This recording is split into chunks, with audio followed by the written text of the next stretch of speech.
ఈరోజు ఈ ప్రభుత్వం ముఖ్యమంత్రి రేవంత్ రెడ్డి గారు ఆయన ప్రవృత్తి ఏంటంటే రియల్ ఎస్టేట్. హ్మ్. ఆయన రాజకీయం అంతా భూముల చుట్టే తిరుగుతుంది. హ్మ్. అది హైడ్రానే కానీ, హ్మ్.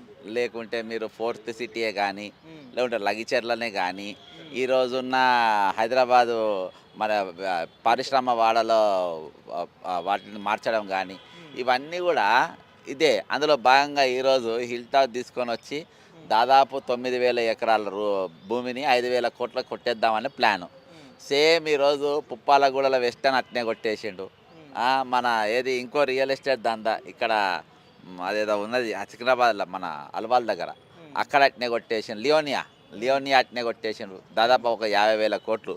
హ్మ్. ఈ విధంగా ఎట్లా తెల్లారి లేస్తే ఎట్లా బిజినెస్ దందాలు చేయాలి, ఎట్లా భూములు గుంజుకోవాలి, హ్మ్. ఎట్లా వీళ్ళని అశాంతికి గురి చేయాలి, హ్మ్. అన్‌రెస్ట్‌గా చేయాలి అనే ఆలోచనతోని ఈరోజు ప్రభుత్వం పనిచేస్తుంది. హ్మ్. ఈరోజు హైదరాబాద్‌లో అంటే మనం అనుకోవచ్చు, హైదరాబాద్‌లో సరే ఇక్కడికెళ్ళి పొల్యూషన్ పెరగకుండా ఇవన్నీ అక్కడికి తీసుకుపోతున్నాని.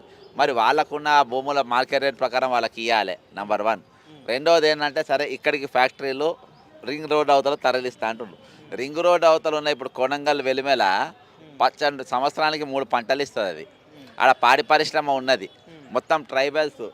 బ్రహ్మాండమైన సేవా కార్యక్రమాలు అక్కడ జరుగుతా అంటే ప్రజలకు ఉపయోగపడేటి పని అక్కడ వాళ్ళు చేస్తా ఉన్నారు ట్రైబల్స్. హ్మ్.